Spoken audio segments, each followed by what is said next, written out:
Hello everybody and welcome back to Red Eagle Politics. Make sure you like this video down below and subscribe to the channel if you are new. And still, it is the beginning of the month, sort of, here.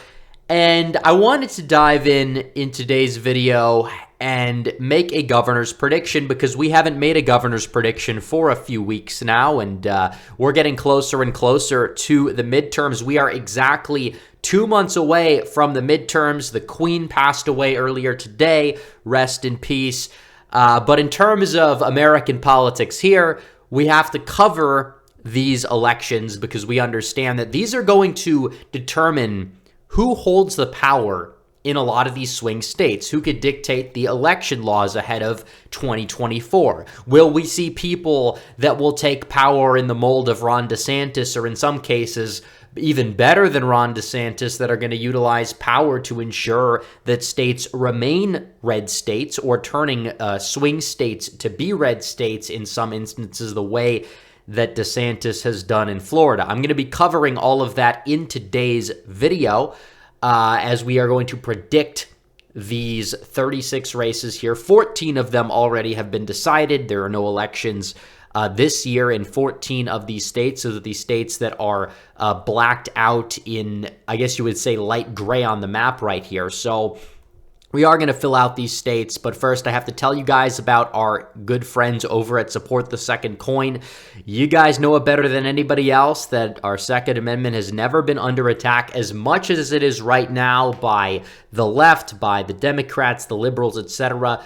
So make sure you can support gun owners, gun rights, and the Second Amendment by getting this free Second Amendment coin for a limited time. Just covers shipping. You get 10 per person max. It's a promotion to celebrate the grand opening of their website. And all orders are fulfilled within 24 hours on average. So get your coin today at the link in the pinned comment down below. So we're going to fill out this map right here. We're going to start off with the safe red states. Then we're going to focus on the safe blue states. And then we'll go from there and fill out all of the competitive races. So Idaho, Wyoming, South Dakota, Nebraska, Oklahoma, Arkansas, Tennessee, Alabama, South Carolina, Ohio, and Iowa should all be in the safe Republican column. Vermont and New Hampshire should be as well, mainly because the Northeast likes their liberal Republican squishy governors for some reason. Also, the state of Texas, I believe Greg Abbott, he is going to win by a safe margin. Beto's campaign is vastly overrated by a lot of people on the left, and even so, they're admitting that he really doesn't have a chance. I think Abbott will win by more than 10. The state of Florida, Charlie Crist is doing anything he possibly can to just throw the campaign. He's just going out there and arguably acting worse than how Nikki Fried would have acted during her campaign trail. The guy literally makes his lieutenant governor pick somebody who mourned Fidel Castro. That's definitely not going to play out very well. I think DeSantis is going to end up winning by more than 10 points at the end of the day. Before, I had it as likely R. We're moving that now to safe R. So that's really it for the safe Republican states. Let's fill out the safe Dem states. We have California. We have Hawaii. We have Illinois. I think I'll be moving that to safe, although it'll be closer than the presidential margin. The state of Maryland as well will be in the safe Democrat column there, as well as the state of Massachusetts. So we have 23 safe red states and 11 safe blue states. So now we're going to fill out the likely Republican states, starting off with the state of Alaska. The only reason why I don't have it as safe is because ranked choice voting is a very screwy system. Some people are saying the end result could be closer than originally expected. I think it could be within 10. We're going to put that one as likely Republican for right now. Also, the state of Georgia, I believe, will end up going Republican at the end of the day by a likely margin. A lot of polls have Kemp up by more than 5. I expect him to win by more than 5 because Stacey Abrams is that bad, and Kemp is decently well-liked for a Republican in the suburbs, mainly because he's not really that good on a lot of the issues. But either way, he's good enough to get the base to turn out for him against somebody like Stacey Abrams. So we'll put Georgia in the likely Republican column. So for the likely Democrat states, there are several. Rhode Island, which doesn't actually hold their primary until Tuesday, as well as the state of Connecticut, which was very close in 2018, but Bob Stefanowski's not really running the best campaign this time. The state of New York, where you had a poll that came out of Trafalgar that has Lee Zeldin underwater by just like a few points or so. And I personally don't believe it's going to be that close, but I think it could very well end up being within 10 at the end of the day. Possibly, maybe the margin would be like a 12-point win for Hochul, but it's going to be a very narrow election in New York compared to years past. So do keep that in mind as we move forward. The state of Colorado as well fits into the likely Democrat designation, partially because of the fact that Polis is well-liked, but in terms of the polls that we have seen, it's, some polls have had it within 5 points or so. I personally believe Polis is going to win by close to 10 in the state of Colorado. It really should not be that competitive at the end of the day. So we're going to be moving on, and we're just going to fill out the rest of the states here, either in the lean or tilt Republican or Democrat columns, because there's 10 states remaining, all of which are expected to be at least remotely competitive. And I think a lot of people would agree that is the case right now. We're going to start off with the state of Maine, where Paul LePage is running yet again for a non-contiguous third term as governor of Maine. He was Trump before Trump. He puts a dagger in the electobro narrative, especially in a state like Maine. Is it still going to be tough for him to go out there in a head-to-head matchup and defeat Janet Mills? Yes, I think it's going to be very close, but I think that Mills sadly will hold on by a little bit up in the state of Maine. So now we go to the state of Pennsylvania, where the polls are razor thin. They're even closer for the governor's race than they are for the Senate race there. Mastriano is running a fairly solid campaign. He's got some very good messaging. Him and Oz are hitting the campaign trail together, kind of, broadcasting themselves as a package deal. Both of them have their unique strengths. Oz does better, in southeastern Pennsylvania. He does better than other Republicans in the Philly suburbs, for example. Meanwhile, Mastriano does very well in the white working class part of the state. Josh Shapiro is very overrated as a candidate. He can't poll above 50. I think Mastriano has the momentum. I think he'll galvanize undecideds. And I think at the end of the day, he will win the state of Pennsylvania. And he will be their next governor. And I think he'll be much better even than Ron DeSantis is in Florida. He'll be instantly one of the best two governors in the country after the midterms. The other one's going to reside down in Arizona. We'll get to that in a minute. So the state of Michigan, I believe that this is going to be a very razor-thin state. You look at polls, and they have Whitmer polling near 50%, and then you have 15% undecideds, and then she's up by 13.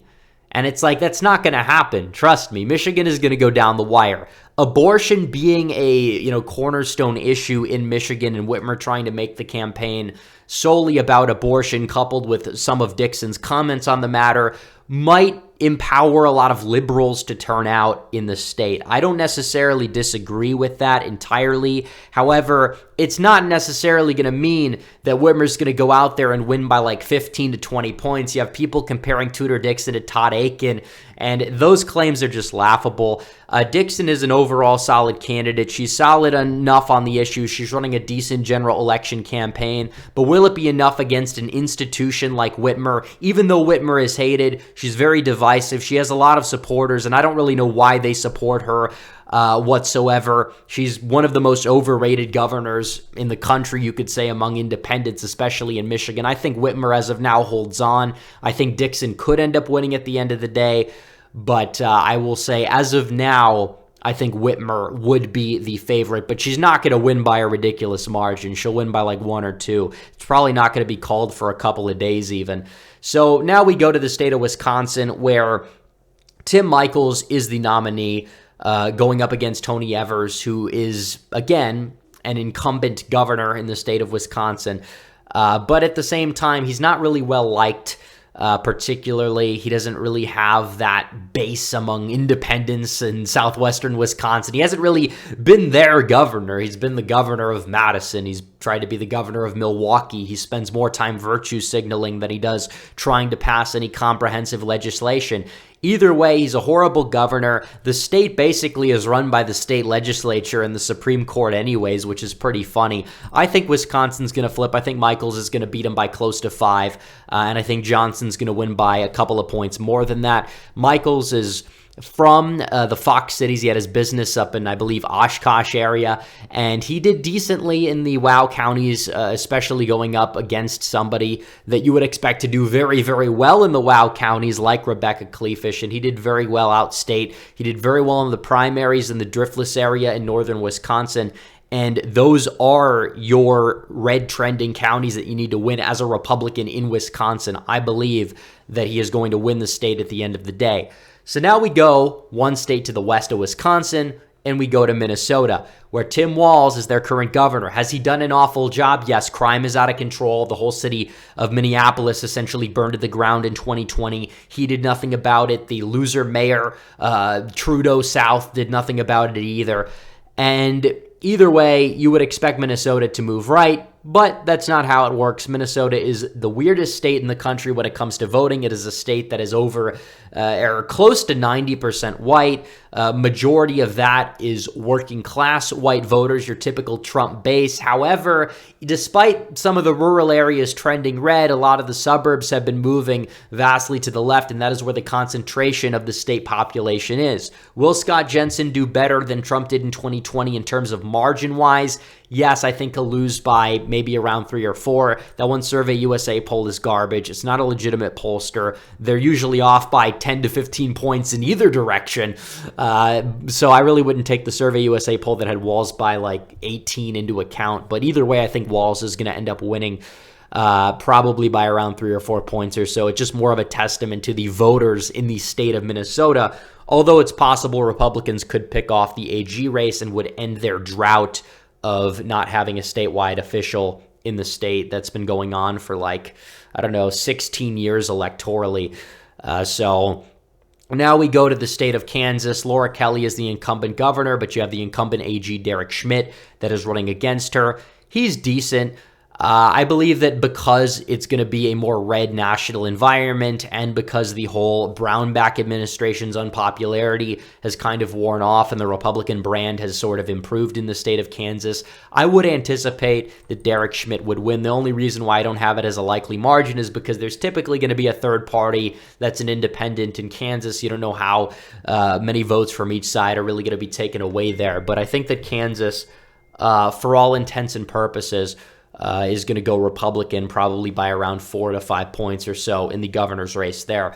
So now we head west to New Mexico, where Mark Ronchetti's running a very good campaign. He always has been. He did very well in 2020. He outperformed Trump by like 5 or 6 points. The margin of victory for the Senate race there, Lujan only won by how much he won? He won by like 5 or 6. Susan Collins won by 9, and a lot of the election mafia had Ronchetti losing safe, but they also had Susan Collins losing by a sizable margin. But either way, I think that New Mexico is going to flip this cycle because Grisham is not really that popular. Oil's a big issue, and the Biden administration's war on American energy is not really going to help Democrats in a place like New Mexico. I think it'll be tilt-R. As of now, it could change. The state of Arizona, Kari Lake is running a phenomenal campaign. She's pivoted very well to the general election, and I anticipated she would, and you had a lot of people calling her unelectable, which is not true. But who is unelectable in this race is the Democrat opponent, Katie Hobbs, who's not debating. She's running an awful campaign so far and has not pivoted to the general election very well and likely won't at all. She's basically banking on people thinking that Lake is, she's like an extremist or whatever. And Lake is a very articulate, well-grounded individual who is very right-wing, but that's not a bad thing. And it's not something that's inherently toxic to Arizona voters if it's articulated properly, which is exactly what she's doing. She's capitalizing very well on the border issue. She could win by a likely margin at the end of the day. I'll put it as lean R right now. I think she'll win probably by more than Trump won the state by in 2016. She'll probably win by like 4.5. She could win by a lot more than that, though. We'll have to just wait and see as the campaign season really ramps up in September and October. So we're going to go west to Nevada. which again, I talked about this in my last video. The Dem apparatus is completely eradicated in the state. It's a perfect prime opportunity for Republicans to pick up a state where you have a lot of red trending populations. And you look at the state map, we'll go over to Nevada right here, and we'll look at the shift even just from 2016 to 2020. And pretty much every county trended to the right, which means that it voted more to the right of the national environment than it did in 2016, because the national environment moved left by a couple of points, but a lot of counties either swung right or they swung left by less than that. And you look at Clark County in particular, the population center, where Joe Lombardo was an elected countywide official from. Clark County moved to the right in 2020. It moved to the right in 2016, moved to the right in 2012. It's definitely a state where Republicans are rebounding, and I believe that they are going to see this one flip. And Sisolak, he initially started to govern as somebody who appeared like he was a moderate, and then the whole COVID thing happened, and he just went off the wall with his lockdowns. Even though I don't think the lockdowns are going to be a number one issue because COVID is kind of in the rearview mirror, people are not going to entirely forget about it, which is why the Michigan governor's race is going to be so competitive, because Whitmer is hated by a lot of the rural base. And I think Nevada, you're going to see with trends in Clark County and the rural areas coming out heavily against Sisolak, you are going to see the state flip Republican, which leaves us with Oregon, which again, this one is a state that you ordinarily wouldn't think is going to be competitive, but Kate Brown, who is leaving office, is extremely unpopular. The Democrat nominee is not super popular. There's another vaguely left-wing third-party challenger that is going to take votes away from the Democrat there, and Christine Drazin can win the state with like 43 to 45% of the vote. However, polls have it neck and neck with a lot of third-party support.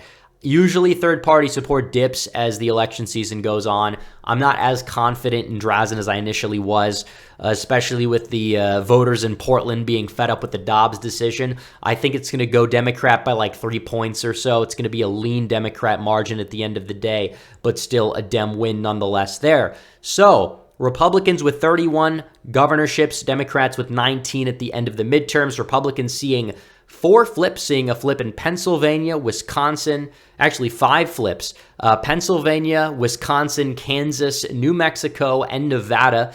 Democrats seeing flips in Maryland and Massachusetts because Republican governors that were electoral juggernauts there have decided to retire. And it is possible Republicans could win Michigan and Maine at the end of the day. We'll just have to see how the campaign cycle ends up going over the next couple of months or so. So anyways, guys, thanks for watching this video. Like this video down below, comment down below, subscribe to the channel, hit the bell for notifications so you never miss another video. Follow me on social media. The links are all in the description down below. And I will see you guys in the next one. Red Eagle out.